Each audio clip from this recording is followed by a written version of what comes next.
ایک آتش فشاں کے دل میں جہاں جذبات خود آگ سے زیادہ دہکتے ہیں، ارسلان اور عنایا پہنچے شہر شولا پوش میں۔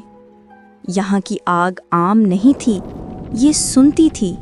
جب کوئی ہنستا تو شہر جگمگا اٹھتا، مگر جب کوئی غصے میں آتا تو لاوا گرجنے لگتا۔ جب فائرلنگز نے برق کا مذاق اڑایا، ارسلان کا غصہ بھڑک اٹھا اور آتش فشاں نے جواب دیا۔ آگ کے دریا ابلنے لگے، پل پگھل گئے، سارا شہر اس کے غصے سے لڑزنے لگا۔ مگر عنایا کی آواز شور کے بیچ گونجی، بھائی سانس لو، اللہ کو یاد کرو۔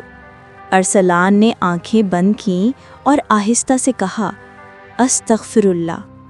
آگ کی لپٹیں نرم ہو گئیں، لاوا ٹھنڈا پڑ گیا اور وہ چمکتے نورانی جواہرات میں بدل گیا۔